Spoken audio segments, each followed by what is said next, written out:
हाँ, आइए जानते हैं आज ये कृषि गोदाम जो राष्ट्रीय खाद्य सुरक्षा मिशन के तहत योजना के तहत बनाया गया है। चूँकि मेरे बड़े पापा बाबूलाल चंद्रा के नाम से निर्मित है। जो सम्मिलित खाता होने के कारण मेरे बड़े पापा के नाम पे अप्लाई किया गया था मेरे द्वारा। चूँकि कृषि विभाग बिलाईगढ़ के द्वारा स्वीकृति दिया गया है, जिसको मेरे द्वारा समय रहते हुए बनाया गया है। और बनाने के बाद लगभग 4 माह हो चुका है। भौतिक सत्यापन वगैरह विभाग के द्वारा कर दिया गया है, लेकिन अभी तक इसका जो अनुदान की राशि है वो अभी तक मुझे अप्राप्त है, नहीं मिला है। तो मैं मेरा चलता है पोल्ट्री फार्म चलता है, मछली पालन चलता है। चूँकि मैं पैसा की मुझे बहुत समस्या होता है, और इस तरीक़े से जो फार्मिंग करते हैं हम लोग मुर्गी और मछली का, तो उन लोगों को खिलाने पिलाने के लिए दाना वगैरह का बहुत हम लोगों को समस्या होता है। तो आइए देखते हैं हमारे पास क्या क्या जो है वो देखते हैं कि स्टॉक में जो सामान है वो कम है। हम लोगों के पास ये खाद्य जो सामग्री है वो बहुत कम है, और जो पैसा के अभाव के कारण हम लोगों के पास नहीं है। मतलब लाने में दिक्कत हो रहा है क्योंकि उधारी देते नहीं है सेठ लोग, तो हम लोगों को बाहरी दिक्कत होता है, कठिनाई होता है। और ये जो गोदाम है वो निर्मित हमारे द्वारा समय रहते कर दिया गया है, लेकिन कृषि विभाग के द्वारा अगर समय पर पैसा हम लोग दे देते, जो अनुदान की राशि 1.5 लाख है, और इसमें खर्चा तो लगभग 3.5 लाख रुपया हमारे द्वारा किया गया है। जो स्ट्रक्चर पूरा अपने ये से बनाए हैं, अपने खर्चे से बनाए हैं। और बनने के बाद में इसका नियम है, बनने के बाद में कि गोदाम का राशि को दिया जाता है। चूँकि कृषि विभाग बिलाईगढ़ के द्वारा अधिकारी के द्वारा आया था, और 2 बार से कर दिया गया है इसको भौतिक सत्यापन। एक बार पहले किया गया था, और मेरे द्वारा पैसा का मांग किया कि निर्मित मेरे द्वारा कर दिया गया है भवनों का और गोदामों का, तो इसका पैसा दिया जाए करके दिया गया था। बिलाईगढ़ कृषि विभाग में लेटर अप्लाई किया गया था 25/11/2021 को, और बलौदा बाजार उप संचालक में दिया गया था 3/12/2021 को, और रायपुर संयुक्त संचालक में भी दिया गया था। चूँकि दिया गया था लेटर उस के तहत बिलाईगढ़ के अधिकारी के द्वारा फिर से आया और भौतिक सत्यापन कर ले गया गया है, लेकिन उसको भी लगभग 1 माह हो चुका है। 1 माह होने के बाद भी अभी तक कोई विभाग के द्वारा जानकारी नहीं दिया गया कि पैसा आपको कब तक मिलेगा करके। तो आइए देखते हैं, हमारे फार्म की ओर चलते हैं और पोल्ट्री और मछली का जो पालन है वो देखते हैं।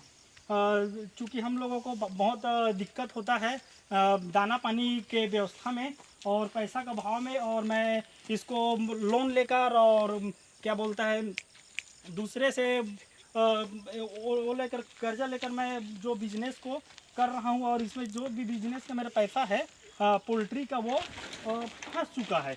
तो आइए देखते हैं कि फार्म का में क्या स्थिति है और दाना का क्या अभाव है, वो पैसा के चलते उसको देखते हैं।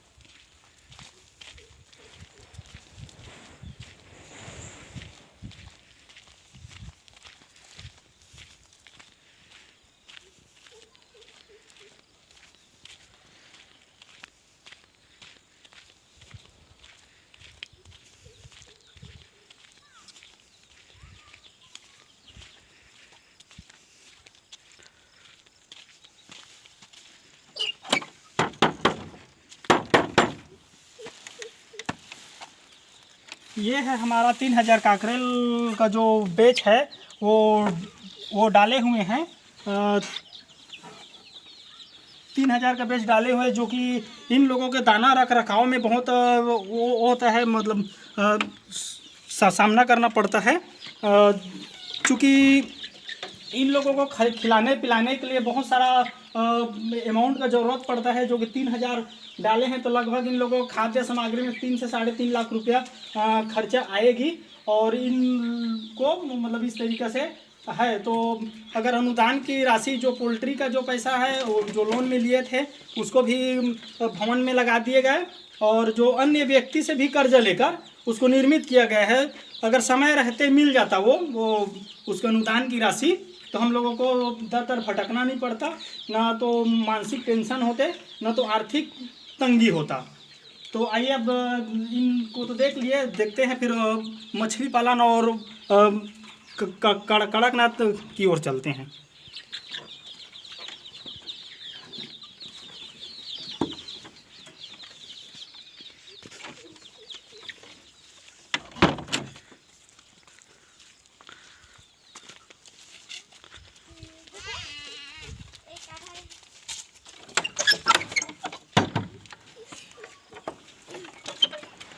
ये हमारा कड़कनाथ है। यहाँ पे 200 चिक्स डाले थे, और कड़कनाथ का तो हाई रेट रहता है। चूजा का भी 80-90 रुपया पर चूजा पड़ता है। इन लोगों के रख रखाव में भी बहुत ज़्यादा खर्च आता है, और ये तो 4 माह में 1 kg का होता है। तो इन लोगों को खिलाने पिलाने में बहुत दिक्कत होता है। हम लोगों को दाना के लिए दर दर भटकना पड़ता है, दूसरे से पैसा मांगना पड़ता है, और मांग कर इन लोगों को पोषण पालन हमारे द्वारा किया जा रहा है। अब चलते हैं मछली पालन की ओर।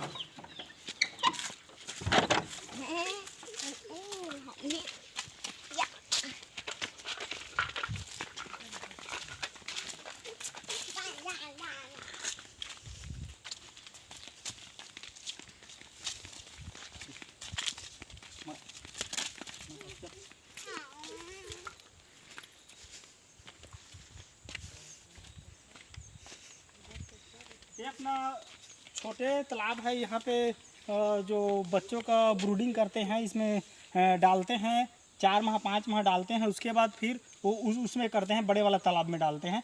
ये अपना डबरी है जिसमें बच्चा को ब्रूडिंग कर तैयार कर बड़े तालाब में डाला जाता है।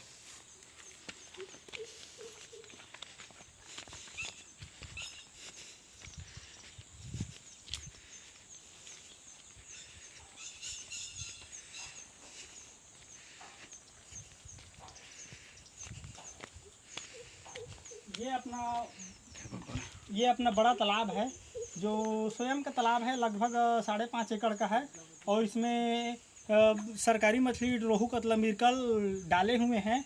और इन लोगों को पैसा के अभाव के कारण इन लोगों को सही तरीके से चारा नहीं खिला पा रहे हैं, और ये ऐसा हम लोगों को दिक्कत हो रहा है, जिसमें हम लोगों को बहुत सारा लॉस में जा रहे हैं। अगर सही समय पे इन लोगों को हम लोग दाना नहीं देंगे, अगर चारा नहीं खिला पाएंगे पैसा का भाव के चलते से, तो हम लोगों को सीधा सीधा नुकसान में जाएगा, लॉस में जाएगा। अपना कैमरामैन को बोलना चाहता हूं कि पूरा तालाब को कवर करें, पूरा तालाब को दिखाएं।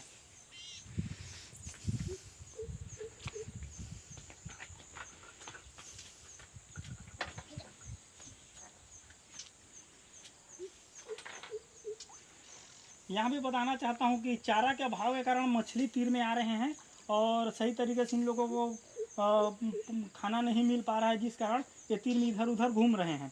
और हम लोगों को इसमें 2 से 2.5 लाख का इन लोगों को चारा नहीं खिला पाएंगे, 2 से 2.5 लाख रुपए का नुकसान होगा, हमारे घर से लॉस में जाएगा।